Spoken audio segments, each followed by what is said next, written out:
Hello, I hope you're having a great day. This is Dr. B, your nerdy criminal justice professor, and this is just a brief video to accompany the chapter in Brent Turvey's book on the history of criminal profiling.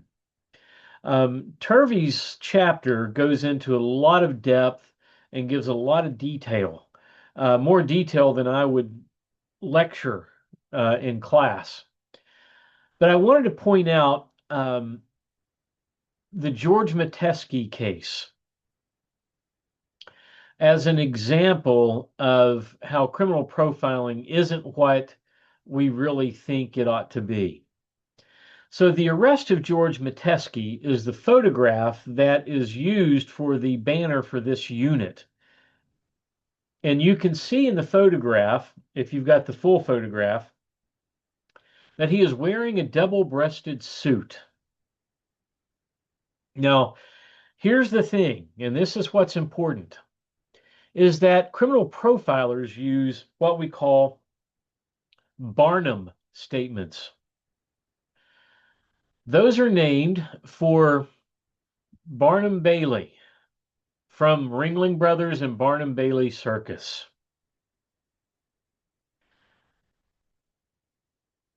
It is uncertain whether Barnum really said this, but he is attributed with having said, "There's a sucker born every minute."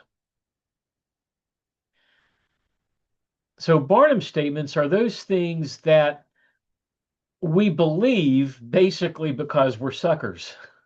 Okay. So if someone comes to me and says, I can tell that you um, really care about your students, and they don't quite understand when you toe the line on due dates because they don't understand that you're trying to get them prepared for working as criminal justice professionals. Isn't that true? Well, guess what? I would think, oh man, how did they figure that out about me? The reality is that's probably true of all of the criminal justice professors at Glenville. And most criminal justice professors in smaller schools, especially, that focus more on the actual profession of criminal justice than the theory behind it. So I could look at a shy person and say, my hunch is you really care about people, but you want to listen. And sometimes people think you're a snob, but it's not that you're a snob. It's because you think it's important to hear what they've got to say. Now, that's true of most shy people. Or I might say you're a shy person because you're afraid of being rejected. Well, that's true of a large number of shy people as well. That's not some great insight. Now, a Barnum statement that we see in a lot of more modern criminal profilers has to do with the race of the unknown subject, as they say.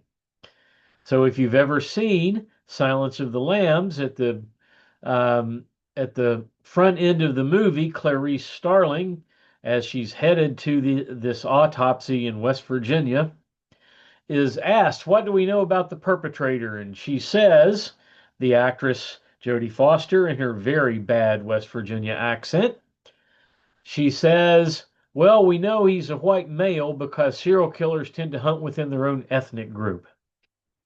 Okay, first, that is a Barnum statement. Most serial killers are white, period. Okay. Um, Newsflash, that doesn't help us identify an unknown subject. White males are the majority population in the U.S. Whether we like it or not, that's the truth, statistically speaking. So to say that this is a white male does not in any way narrow the suspect pool.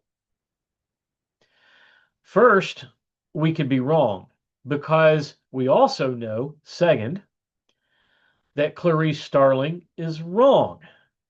Serial killers, we know, and we knew when that movie came out, have victims of multiple races. Gary Ridgway, the Green River Killer, white, Hispanic, black, Asian. So, no, he did not hunt within his own ethnic group. So, I want to point out George Metesky, the Mad Bomber.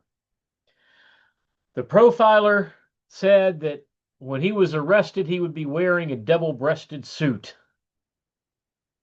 So here we have this picture of George Metesky being led out of his apartment building by police in a double breasted suit. But guess what? He wasn't wearing a double breasted suit when he was arrested. He was wearing his pajamas when he was arrested. They made him get dressed and they pulled a double breasted suit out of his closet and gave it to him. Now, why is saying that he would be wearing a double breasted suit a Barnum statement?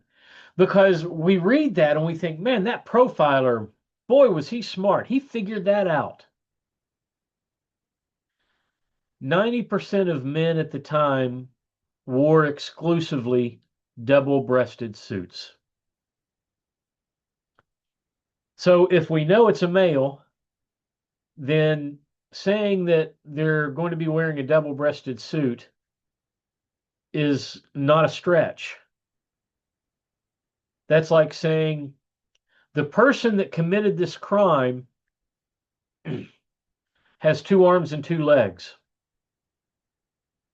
The person who committed this crime is a human being. Okay, so I want you to see that. So when we hear all of these profiles and when we watch TV shows like Criminal Minds, it's important that we understand